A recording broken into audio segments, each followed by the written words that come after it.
Alors, le grand spécialiste Christian Boucher, connu défavorablement de tous les milieux de droite nationale depuis à peu près 20 ou 30 ans, et grand expert du nationalisme révolutionnaire, était tout exalté récemment parce qu'un article de Street Press évoquait le courant qu'il représente et qui est en fin de vie, mais l'article du magazine laissait penser que le nationalisme révolutionnaire connaîtrait un nouveau printemps, avec la figure magistrale, entre guillemets, de François Duprat, qui est la référence absolue de tout ça, connu comme une balance au service depuis à peu près le début des années 70.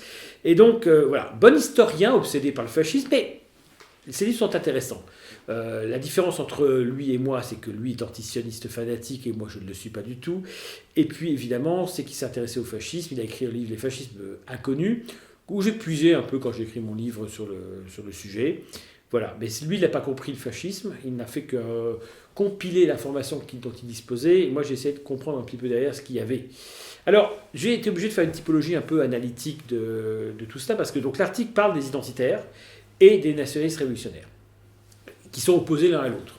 Et justement, ce qui m'intéressait, c'était de mettre en avant notre position, qui n'est pas une position extrémiste évidemment, mais qui est une position, sur certains plans stratégiques, un peu intermédiaire entre, on va dire, le courant identitaire qui est né de la dissolution de l'unité radicale, dans lequel Boucher avait été présent d'ailleurs, et qui a évolué, et ensuite du courant nationaliste révolutionnaire historique qui existe encore.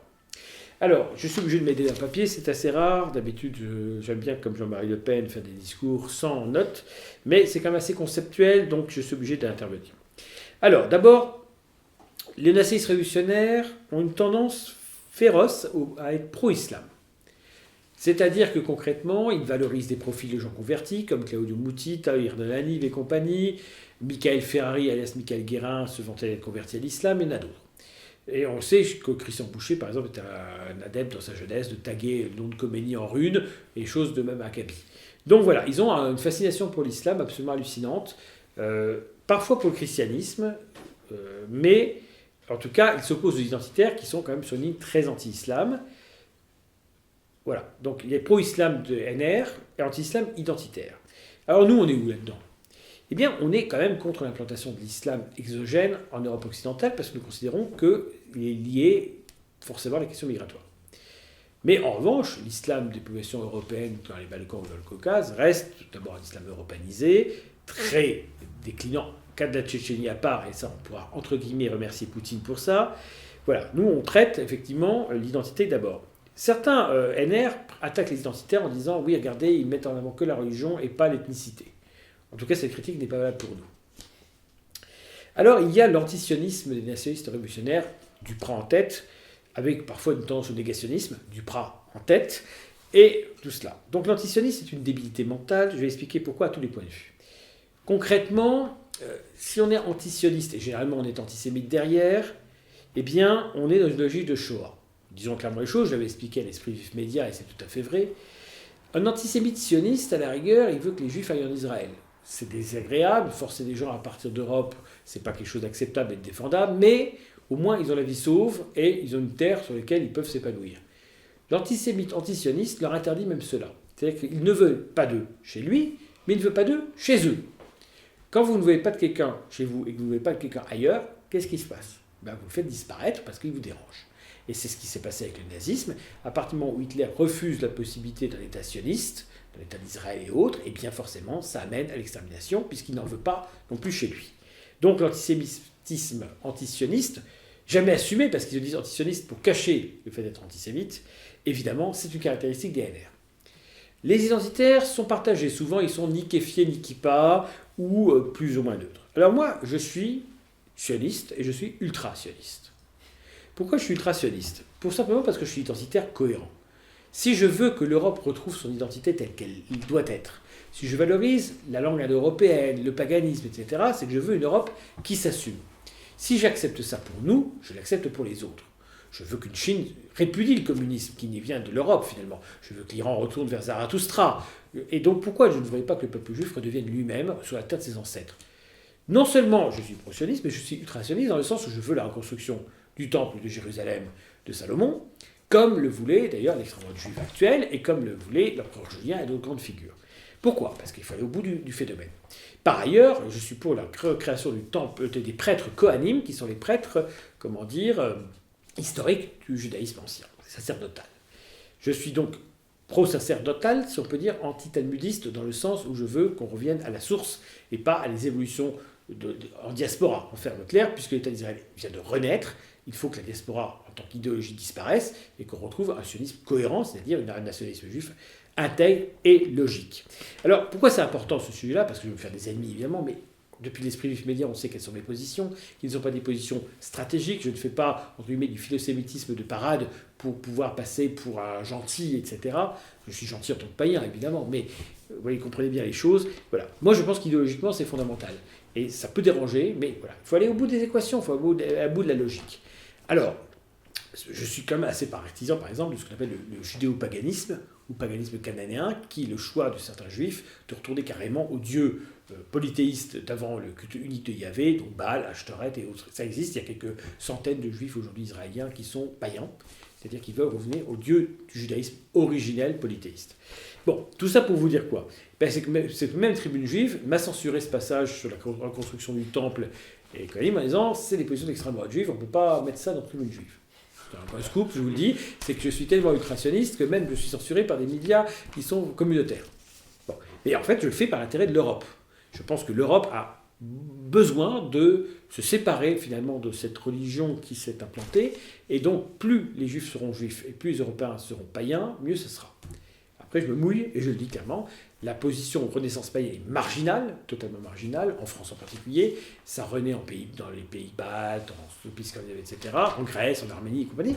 Mais en France, c'est compliqué. En plus, on a trois traditions, les druides, la tradition franque, donc germanique, et puis la religion romaine ou gallo-romaine. Alors, autre caractéristique des NR, le socialisme. Parfois marxiste même, ce qui est terrifiant, souvent non marxiste. Les identitaires sont plus libéraux quand même. Moi, je suis social-libéral. Pourquoi? Parce que l'expérience personnelle me montre que quand on est dans le privé, on trouve des vertus au public. On se dit que finalement, un salaire qui tombe tous les mois, une garantie de l'emploi, etc., c'est pas plus mal.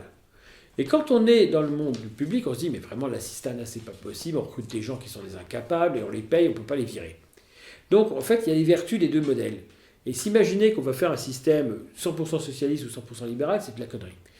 C'est pour ça que je prends une formule que j'aime bien, c'est de dire finalement que le socialisme, c'est le bouclier, on protège les gens. Par exemple, si on paye des études pour quelqu'un, on n'a pas envie qu'il meure d'une maladie à 25 ans. Et le libéralisme, c'est l'épée, c'est ce qui permet d'être offensif, créateur. Voilà, les capitaines d'industrie qui ont fait la force de l'industrie européenne. C'est des gens qui sont partis de zéro, les Louis Renault, les autres, etc. Le capitaine d'industrie, Ford, ou les exemples américains aussi. Donc il faut le meilleur du socialisme et le meilleur du libéralisme. En France, on a le pire du socialisme le plus marxiste possible, avec des syndicats gauchistes, etc. Et on a le pire du libéralisme, avec leur capitalisme de connivence complètement corrompu. Alors, les NR se revendiquent d'une tradition avec un grand T, c'est beau, la tradition, la traditio perennis. Attention, tradition éternelle. Premier obstacle à cette idée, d'abord, s'il y a une tradition universelle, ça veut dire qu'il y a un homme universel. Moi, je suis polygéniste et pas seulement polythéiste. Je ne crois pas à l'homme universel. Ça n'existe pas. Donc, il n'y a pas de tradition universelle commune à l'ensemble de l'humanité. Ça n'existe pas. Les prétendus traditionalistes considèrent d'ailleurs que le christianisme et l'islam continuent les paganismes et les traditions ancestrales, alors qu'ils en sont la négation et la destruction. Donc, il n'y a pas de tradition pérenne. Ce courant traditionnaliste, c'est de la foutaise et c'est les douguineries. Alors, moi, vous savez, Alexandre Douguin, je l'appelle Dinguine. Et je considère que c'est justifié. Voilà. Donc, M. Dinguine est aujourd'hui favorable à la tradition. Donc, les identitaires sont plutôt conservateurs, si l'on vote pour Marion Maréchal. Nous, on est, à la rigueur, hyper traditionnel, hyper conservateur, puisqu'on est, globalement, pour assumer notre identité la plus profonde. Certaines images bientôt vont sortir qui vont le prouver. Certains camarades sont chrétiens par ailleurs, donc il ne s'agit pas de faire la guerre aux autres Européens, évidemment. Mais il faut rappeler qui nous sommes d'abord. Et avant d'être judéo-chrétiens, pagano-chrétiens et compagnie, nous sommes païens et indo-européens, ce qui à l'époque se disait arien, sans que ça veuille dire nordique. Je précise ça parce que, bien entendu, le national-socialisme a salopé toutes sortes d'idées saines de l'époque, et donc il faudrait retrouver le sens originel de ces termes-là. C'est impossible aujourd'hui, donc nous n'allons pas faire ce combat. Chaque combat... Donc les NR sont très idéologisés, ils sont beaucoup dans l'idéologie, jamais dans la pratique. Les identitaires sont activistes. Ils sont dans le réalisme de terrain, mais l'activisme, il faut se montrer, etc. Nous, on est dans la politique, tout simplement. On n'est ni dans l'intellectualisme, c'est-à-dire de la branlette intellectuelle permanente, ni dans l'activisme, c'est-à-dire en fait se montrer tout le temps, alors que le mode de fonctionnement classique de la politique, boiter, tracter, coller, ça ne marche plus du tout à l'heure d'Internet, tout ça. Et les médias importants, comme la télévision, sont indiscutables. Si Thomas Ferrier passe 10 minutes sur TF1, Thomas Ferrier passe de 12 000 abonnés sur Twitter à 50 000. C'est comme ça que ça fonctionne. Et je passe de 150 adhérents à 5 000. Parce que la politique, c'est simplement aujourd'hui des grands médias. Et aujourd'hui, les gens n'ont pas le temps pour la politique, n'ont pas le temps de s'y consacrer. Alors, les NR prétendent qu'ils sont pour l'Europe. Ils se disent Thiriard, machin, etc. Les identitaires sont quand même pour l'Europe aussi, mais disons parfois Europe des nations. Voilà. Nous, on est pour l'Europe nation. Donc, d'une certaine manière, on est plus proche des NR que des identitaires. Mais en même temps, la nation européenne est ethnique. Donc, on est plus proche des identitaires que des NR. Voilà. Ce qui veut dire qu'on a la bonne position. Les NR se veulent révolutionnaires. Mais en fait, ils sont conformistes. Les identitaires se veulent réformateurs. Mais ils sont conformistes. Et nous, on est révolutionnaires, vraiment, parce qu'on veut changer le monde. Changer l'histoire, changer l'Europe. Les NR sont dans leur fantasme de néo-fasciste, de nostalgie, de je sais pas quoi. C'est de la merde. Alors, voilà, justement, j'en parlais. La nostalgie fasciste. Les NR s'excitent sur la nostalgie fasciste. Boucher dit des trucs sur le fascisme russe, s'excitent sur des fascismes confidentiels, d'en réfléchir et agir, etc. Bon. Mais il n'est pas fasciste. Mais il parle que de ça. Moi, j'ai écrit un livre sur le fascisme, donc je sais de quoi je parle. Bon, donc je ne suis pas fasciste. Je ne suis pas fasciste parce que d'abord, je suis un homme de 2023. Je ne suis pas un homme de 1921 ou 1933. La deuxième raison, c'est que moi, je tiens compte du réel. Donc, je ne suis pas antisémite, vous avez compris, c'est plutôt le contraire. Je ne suis pas anti-slave, je ne suis pas pour un fureur principe, je ne crois pas au principe du chef qui devrait donner des ordres, je ne suis pas nationaliste anti-européen, je ne veux pas que ma nation domine l'Europe, etc., etc. Je ne veux pas affamer les Grecs, je ne veux pas exterminer les Juifs, je ne veux pas tout cela, je veux que les Européens assument leur destin, leur identité sur la terre de leurs ancêtres, de manière démocratique. Mon modèle, c'est Périclès, c'est pas Adolf Hitler. Donc c'est clair pour tous les connards qui vont essayer de me faire un faux procès, de dire Thomas Ferrier fait des gestes bizarres. Bon, ma pensée, elle est claire, elle est nette, elle est propre. Voilà. Si ça dérange quelques-uns, qu'ils aillent se faire bip. Ensuite, voilà, ils sont très anti-américains, les NR. Très anti-américains. L'Amérique, c'est l'ennemi absolu. Et puis, les identitaires, de plus en plus, à ce moment, depuis la guerre Russie-Ukraine, ils sont quand même très pro-atlantistes. Et ils pensent que les Américains défendent quand même notre identité malgré tout, même s'ils la trahissent. C'est ambigu. Nous, on a une position très simple. Alors, moi, je suis pro-russe, anti-Poutine. Je défends le peuple russe, qui est un peuple européen, mais je ne peux plus défendre Poutine, qui a trahi l'identité russe, l'identité européenne, et qui stratégiquement fait le jeu des Américains et de la Chine, parce qu'il veut rester au pouvoir. Donc moi je dis, il faut qu'il s'en aille. Je n'aime pas Zelensky par ailleurs, qui me paraît très douteux, mais qui est dans la position du vertueux, puisqu'il est attaqué. Pour les Américains, c'est pareil. Je suis pro-euro-américain, anti-Biden, anti-système américain. Le président Eisenhower, Ike, pour les intimes, avait mis en garde le peuple américain contre le complot militaro-industriel qui pouvait s'emparer de l'Amérique. Ce complot est maintenant en plus médiatique. Donc il y a une hyperclasse, une hypercaste qui veut dominer l'Amérique et emmener le peuple euro-américain à être minoritaire sur son propre sol. Je défends les Russes en Russie contre Poutine, je défends les Euro-américains contre Biden, je défends les Européens du monde entier contre ceux qui veulent les détruire, les faire disparaître, etc. L'Afrique du Sud s'est paumée, il y a 8 millions d'Afrikaners que leur place en Europe, en Australie ou en Argentine. Ils le font un petit peu, mais il faudrait organiser ça clairement. C'est fini, l'Afrique du Sud blanche est morte, il fallait la garder, la préserver, il fallait faire un Volksstaat euro-africain. On ne l'a pas fait. Qu'est-ce que c'est le Volksstaat? J'en parle un petit peu par extension. L'Afrique du Sud, globalement, aurait pu être sauvée par ce que Verwoerd prônait, c'est-à-dire un État blanc pour les Blancs. C'est-à-dire que le métier du balayeur des rues au grand patron, c'était que des euro-africains, que des afrikaners, des bourgs. C'est-à-dire qu'il ne fallait pas exploiter la main-d'œuvre locale africaine, il fallait un État pour les Blancs, un État pour les Noirs. Voilà. Et c'était la seule façon de sauver l'Afrique du Sud, l'Amérique aussi de cette manière. Voilà. Concrètement, les NR sont en anti-américanisme débile. Moi, je préfère les films américains aux films français. Là, à ce moment, j'ai vu dans les rues de Paris, là, apparemment, dans le métro, on voit un couple hétéro-ethnique, là, une belle blonde avec quelqu'un issu de la diversité, et on nous valorise ça. Bon, voilà. Ben, moi, je ne suis pas sur cette idée-là. Ensuite, donc, ils sont pro-russes, mais débiles, c'est-à-dire ils sont pro-Poutine, c'est un Poutine génial. Boucher avait créé sa structure Les Nôtres, qui s'inspirait de Nachi, la structure Les Nôtres de la jeunesse poutinienne. Voilà. Pro-russe, si on parle de russe ethnique, moi le russe est un frère européen, comme l'ukrainien, comme le biélorusse, et moi je souhaite que Loukachenko se fasse dégager à coups de pompe dans le cul, et je souhaite que Poutine et les autres se fassent dégager, que la caste autour de Poutine dégage. Finalement Navalny n'avait pas tort, je dois reconnaître cela, avait une national-démocrate, ça s'appelait comme ça, c'est très mal vu, la NPD allemande, ça peut bien dire National-Demokratische Partei Deutschlands, hein, mais bon voilà.